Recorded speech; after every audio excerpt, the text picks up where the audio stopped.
La hora de Maquiavelo.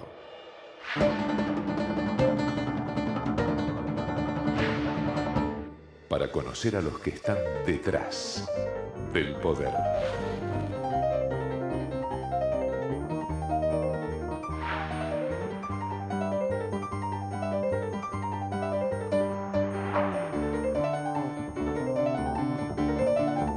Hola, ¿qué tal? Buenas noches, bienvenido a esta nueva Hora de Maquiavelo. Bueno, usted ya sabe, ¿no?, que en este espacio desde hace ya casi 10 años estamos tratando de darle ese panorama único de la televisión argentina, ¿no?, que muestra cómo trabajan, lo que nosotros llamamos simpáticamente los maquiavelitos, ¿no?, que son, por supuesto, asesores de comunicación, asesores de estrategia política y empresaria, y en este programa vamos a analizar uno de nuestros temas favoritos, sobre todo de los últimos tiempos, ¿no? Usted ya sabe, es el relato. Esta nueva forma, es una forma de decir cómo se construye una historia que el gobierno lo hace de una manera magistral, porque uno podrá decir, pero ¿cómo? Ahora van a nacionalizar YPF, pero ¿cómo? Si Néstor Kirchner fue uno de los que privatizó YPF en la época de Menem, y ¿cómo? Si Néstor Kirchner en el 2003, cuando llegó al poder, lo primero que hizo es poner a un empresario que todos pensábamos que era amigo de él, y con un relato de la burguesía nacional. Bueno, ese relato ahora cambió y ahora la cuestión, por supuesto, porque no anduvo, como diría el chiste, no andó. Entonces la política energética nos dejó sin combustible, al quedarnos sin combustible se nos van todos los dólares para importarlo, el relato cambia y ahora hay que nacionalizar YPF. Y la pregunta que nos hicimos ya en la Hora de Maquiavelo y nos vamos a volver a hacer ahora es, ¿no les conviene a los empresarios aprender a tener su relato? Quédese en esta Hora de Maquiavelo, porque uno de los temas que hacen a la comunicación de las empresas fundamental del momento, que es la minería, y cómo la industria minera, bueno, nuevamente se ha olvidado prácticamente de que tenía que comunicar, y los resultados están a la vista. Antes de empezar el programa, una curiosidad, que acá la tiene a la princesa Máxima de Holanda, ¿no?, que es por supuesto la argentina Máxima Zorreguieta, que le dieron un premio, tiene en la mano ahí una estatuilla. ¿Sabe qué premio es? Yo ni sabía que existía. Se llama el Premio Maquiavelo o Machiavelli a la excelencia en la comunicación, porque Máxima, bueno, fue aparentemente una excelente comunicadora de la corona holandesa, muy buena, así que tendríamos que invitarla, Máxima, al programa a la Hora de Maquiavelo para que, ya que es argentina y habla perfecto castellano, que nos explique cómo hizo para lograr semejante premio. Habría que inventar una especie de premio a la Hora de Maquiavelo a los buenos comunicadores políticos. Bueno, quédate en esta Hora de Maquiavelo. La hora de Maquiavelo.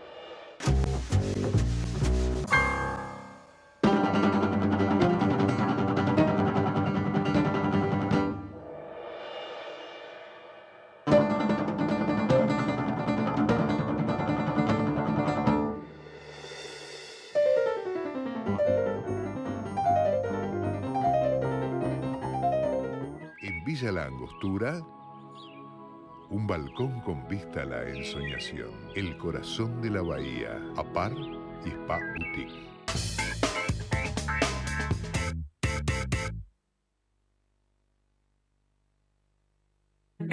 El lavado de manos sigue siendo la medida preventiva más eficaz para evitar el contagio de enfermedades. Adoptemos este acto simple y sencillo a nuestra vida.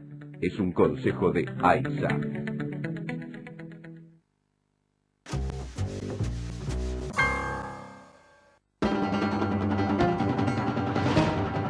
La hora de Maquiavelo. Bueno, y usted está viendo a Daniel Bosque. Daniel Bosque es editor de esta revista. Vamos a tratar de mostrar, qué difícil que es mostrar esto así, a ver, que se llama Mining Press. A ver si la cámara me lo toma. Ahí está, bueno, ahí el brillo. Mining Press es una revista que se especializa en el tema de la minería. Yo diría que es no sé si es la única en su tipo, de una industria que está siendo muy importante, pero tremendamente cuestionada Pero Daniel Bosque tiene una particularidad sumamente interesante, que es un hombre que entiende mucho de comunicación porque lo hizo para unas cuantas empresas. Y vamos a ponernos un poco en tema, ¿no? Ahí viendo un poco algunas de las imágenes que vieron los argentinos en la semana, no sé si tenemos por ahí, de, bueno, por un lado protestas mineras, por otro lado, por primera vez vemos represión a esas protestas mineras, y la pregunta que nos hacemos es, algo falló, porque ya tuvimos, en el caso de Botnia, por una mala comunicación de la empresa esta finlandesa papelera durante toda la instalación, se olvidó que del otro lado del río Uruguay había un país y que necesitaba que le expliquen que la producción y cómo se le iba a hacer no iba a contaminar. Ahí tenemos imágenes de, si no me equivoco, esto es de Andalgalá, en Catamarca. A ver. No puede tocar a las mujeres. A mí no me toca, a mí no me toca. ¡Ey, padre, por favor! ¿Quién puede hablar? ¿A quién te puede hablar? Por favor. No pueden tocar a las mujeres. Bueno, ahí veíamos, ¿no? Un condimento nuevo que es protesta contra las mineras y también intervención y represión de la policía. Y yo decía el caso de Botnia, en donde por no haber comunicado bien, Botnia siguió funcionando, por supuesto, porque está en Uruguay, pero durante no sé cuánto, como 5 años, hubo un conflicto diplomático y un puente cortado que afectó, por supuesto, a los uruguayos y también a los argentinos, ¿no? Nosotros nos queremos acordar que todas esas payasadas que hacemos los argentinos nos afectan también a nosotros, pero bueno, los uruguayos también sufrieron mucho por eso, por un error de comunicación. La realidad es que ¿cuántos años pasaron ya? Estamos en el 2012, estamos hablando desde 2005. Nunca nadie pudo demostrar que Botnia contamina, ¿no? Pero bueno, no importa. La realidad es la percepción de toda esta gente. Y eso es hoy la realidad. Tal cual. ¿Y las mineras? Vos decías algo falló. Y yo me acuerdo, los años pasan, hace 3 o 4 años hemos estado acá, en ocasión también, de... no era una situación conflictiva, no. Esto era en medio de tratar el auge de la minería y cómo acompañarlo con comunicación. Y ya hablábamos de una impronta cultural que tiene la minería, que es por estar alejada de los centros urbanos, por ser los geólogos, una actividad que tiene más que ver con los minerales, con lo pétreo, etcétera, entonces que no son muy propensos a la comunicación, por darse la particularidad de que las casas matrices están fuera, entonces que la minería es un negocio de muchos riesgos, entonces invierten mucho tiempo, dinero, poca época del año para explorar, generalmente solo se puede explorar en verano, en la gran parte de la geografía andina. Entonces, todo eso lleva a que las empresas concentren su actividad, su transpiración en el tema propio, en el métier, y que la comunicación la dejen para funcionar de una forma un tanto reactiva. Si vos reactiva ahora, recién, porque durante años no escuchamos absolutamente nada. Ahora se empieza a escuchar algo, bueno, mínimamente, ¿no? Yo te sigo bastante en tu programa y este es un tema que forma parte del mundo de la comunicación.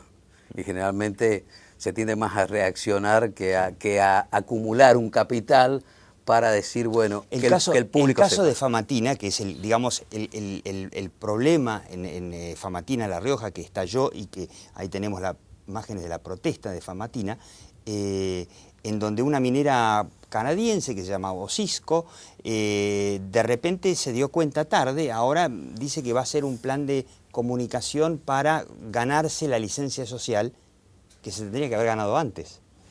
A ver, yo estuve en La Rioja ahora, acabo de venir de la provincia, ¿no?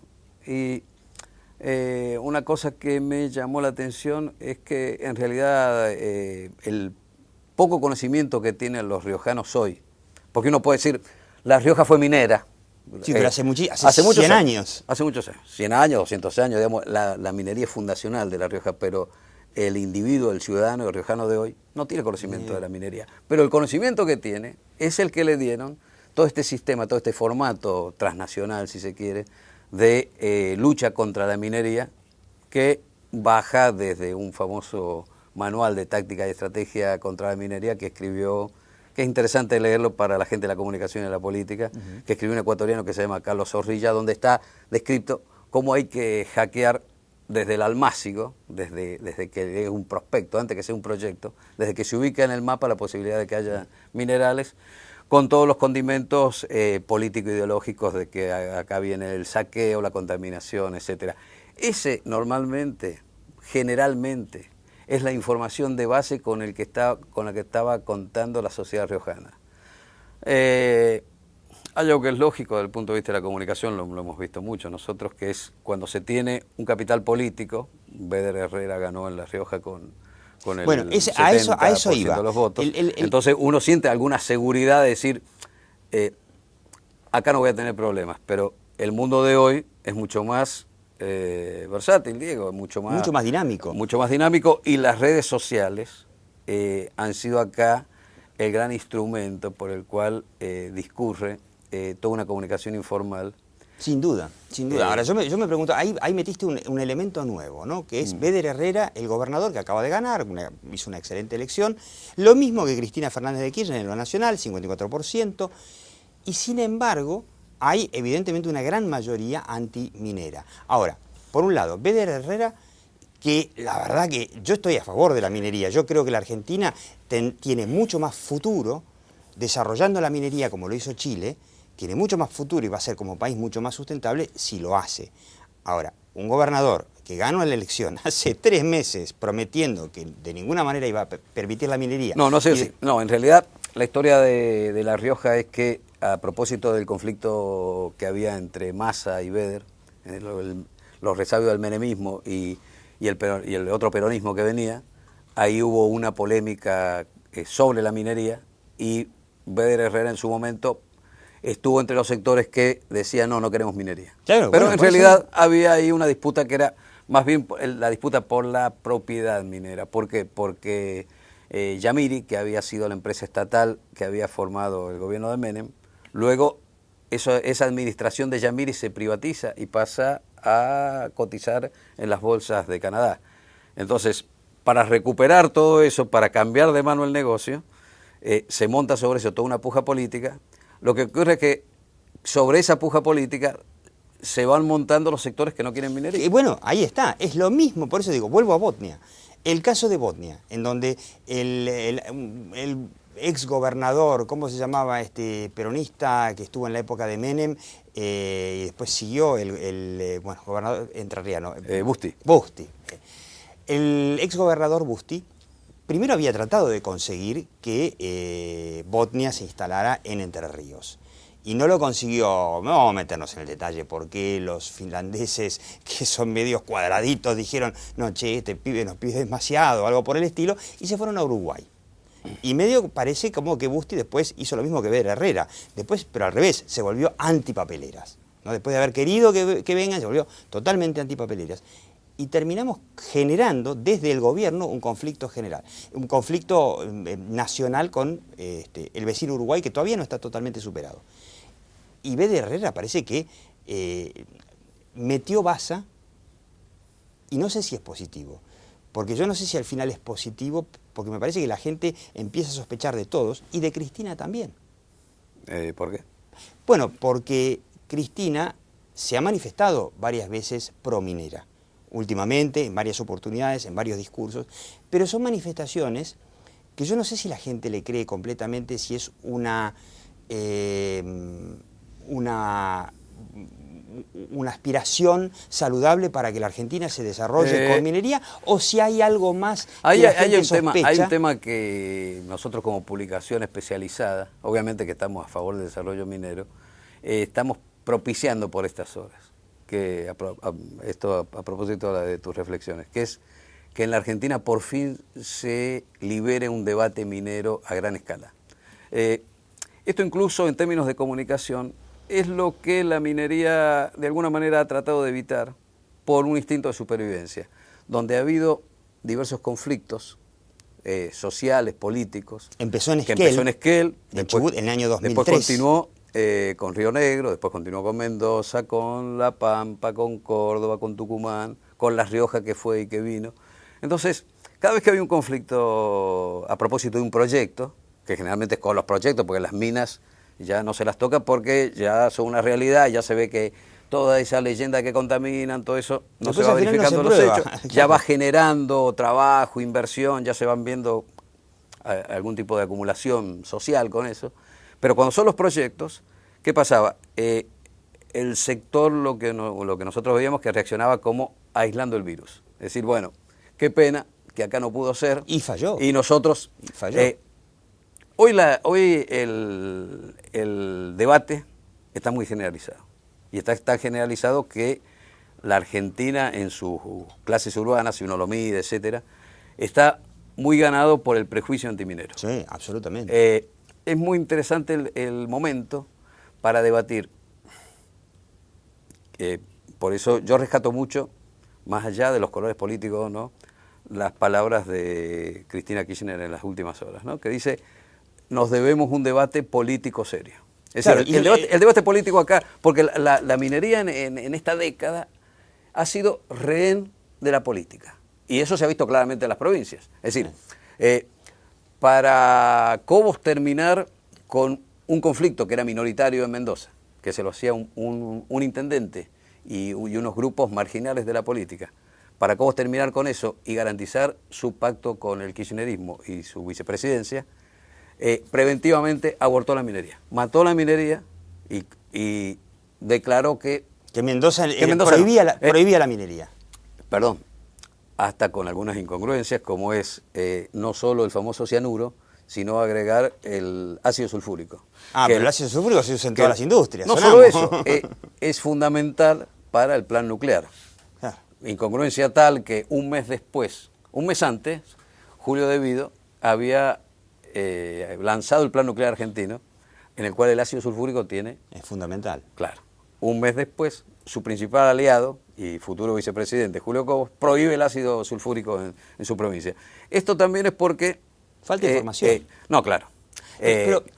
Falta información. Y si uno va a las legislaturas provinciales y al Congreso Nacional, se encuentra que la poca información que hay sobre la minería, todo el sector nosotros notamos que está tratando de modificarlo, digamos, corriendo desde atrás. Pero la poca información era la información que le proveían estos grupos. Ahora, ¿no será que está llegando tarde?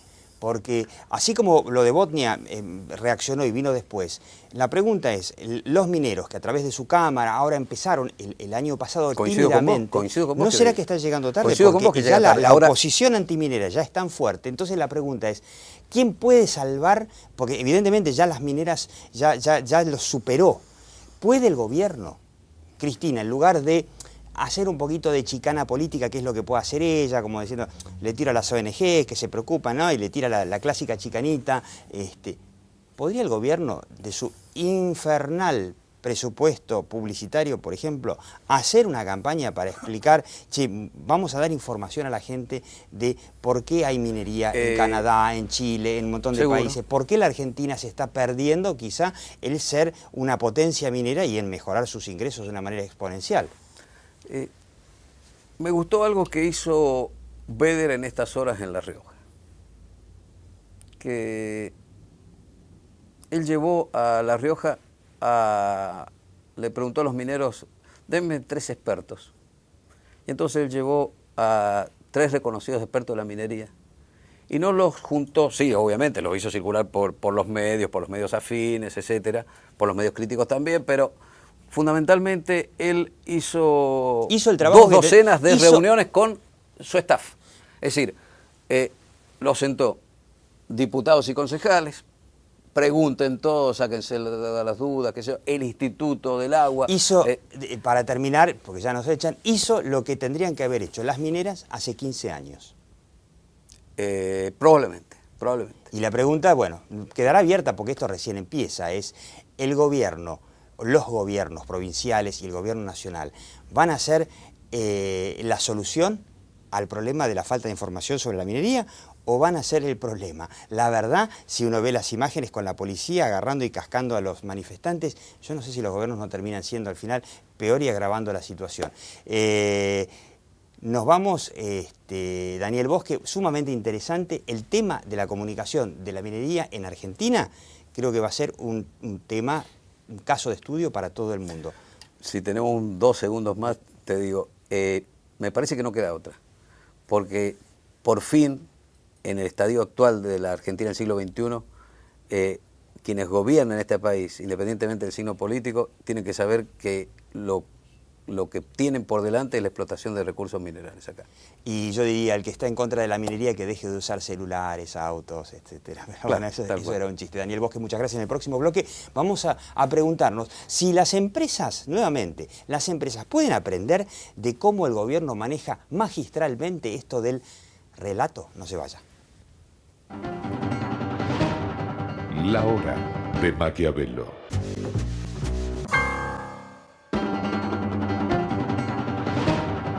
La hora de Maquiavelo. Bueno, no le digo con quién estamos, ya lo conoce, Federico Reileno, el hombre además de catedrático es consultor de la consultora New Link, experto en asesorar a empresas a comunicarse mejor.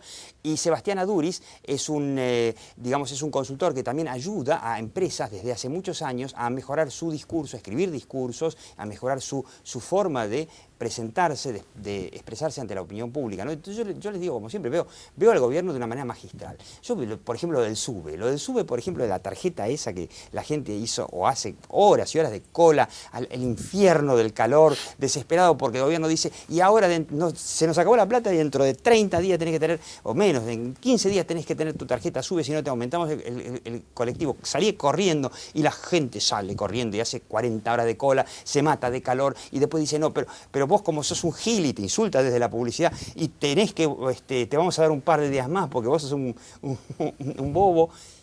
Y de repente yo lo vi, por ejemplo, a Schiavi, el ministro de Transporte, diciendo, bueno, pero entre todos estamos haciendo la segunda o tercera red mundial de tarjetas para el transporte público, ¿no? O sea, uno podría decir, podrían haberlo hecho, tuvieron 8 años para hacerlo, pero bueno, lo hacen en 30 días. Y lo tenemos que hacer en 30 días porque qué sé yo qué.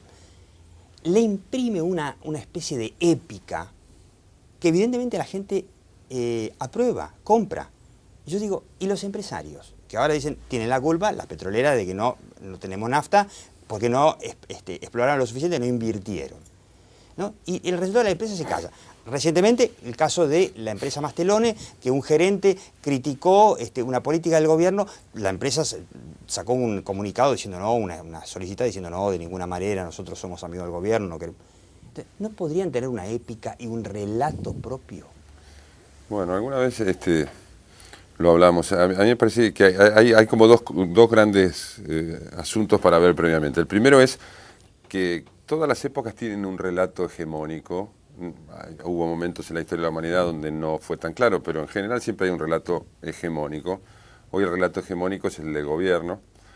En una época como es este siglo XXI que nos toca vivir, donde no hay grandes relatos sociales, ¿no? Como así había en la antigüedad clásica o en la Edad Media o en la Edad Moderna, no tenés grandes relatos. Entonces, un discurso hegemónico muy bien hecho, muy bien estructurado, cala profundamente en la población.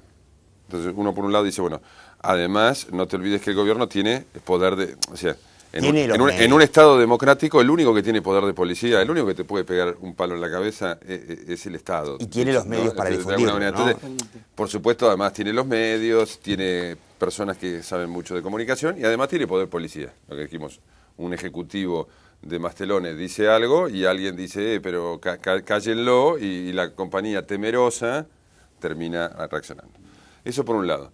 Por otro lado, yo creo que las empresas, y algo decían en el bloque anterior, están llegando tarde, porque el empresario fue siempre muy temeroso. La comunicación nunca fue, salvo en el caso de la comunicación de marketing, la comunicación institucional siempre estuvo como más relegada, ¿no? A eso voy. En realidad, si bien tenemos el gobierno que más ha gastado en la historia de la Argentina en publicidad, miles de millones, pero las empresas, entre todas, por supuesto, también tienen su presupuesto. Y además hay una cosa importante que no se dice, es decir, si bien el discurso del gobierno cala muy bien en la sociedad, pero si nosotros vemos los resultados de las elecciones, la presidenta tiene pone 55, 56% de adhesión. Bueno, hay un 40 y pico por ciento de personas que piensan diferente. Entonces, porque a veces dicen, no, estoy temeroso. Bueno, pero tenés, o sea, 4 o 5 de cada 10 personas en la Argentina están dispuestas a recibir otro relato. Igual, Federico, no sé si coincidís con esto, más allá de los contenidos del discurso, hay algo que el gobierno me parece que hace bien, que es comunicar narrativamente, digamos, claro. Algo que nuestras empresas siempre fueron muy remisas a hacer, digamos, básicamente nuestras empresas, digamos, cuando comunican me parece que eligen un tono argumental, generalmente muy institucional, muy gris, muy opaco, digamos, y se pierden, digamos, la oportunidad de llegar con otras herramientas y con otros impactos a sectores grandes de la población. Más allá de contestarle... ¿Qué ejemplo las mineras, ¿no? Que hablábamos en el bloque anterior, de que la gente directamente las considera que están ahí para contaminar. Exacto, digamos, y me parece que ese tipo de, digamos, si las mineras tienen un discurso alternativo de eso, digamos, me parece que debieran contarlo también con historias, digamos, no solamente sacando comunicados o respondiendo, digamos, hay mucho trabajo para hacer, digamos, y del mismo modo que vos recién exponías un panorama de otras cosas que se hacen en el mundo respecto a esa actividad, también en otros lados del mundo, digamos, es bastante usual que las empresas cuenten historias. Uno, por poner un ejemplo, digamos, Microsoft, digamos, es raro que no sepa la historia del garage, digamos, de los dos estudiantes metidos, digamos, y así hay infinitos ejemplos. Cuando vos recién decías, por ejemplo, digamos, que un ministro hablaba de un escenario futuro, digamos, donde íbamos a tener una gran red de transportes. Martin Luther King hacía lo mismo, luchando por los derechos civiles y diciendo, tengo un sueño, y armaba, digamos, bueno. Por eso es interesante, nosotros estamos hablando de relato y no de discurso, porque relato remite a una cuestión narrativa.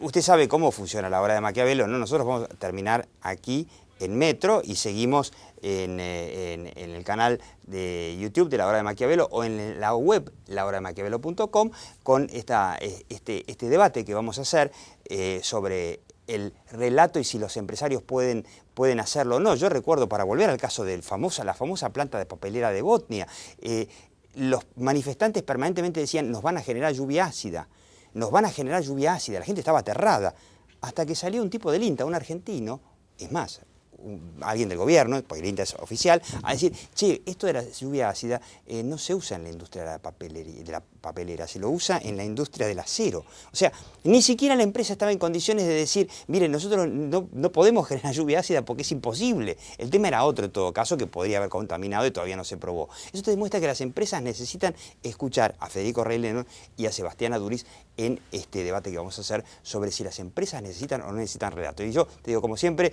desde hace casi 10 años, la realidad está ahí, algún día será cargo de nosotros, pero por ahora lo que nos importa en la hora de Maquiavelo es la percepción. Chao, hasta la próxima Hora de Maquiavelo, aquí por Metro, los domingos a las 22 y después seguís online.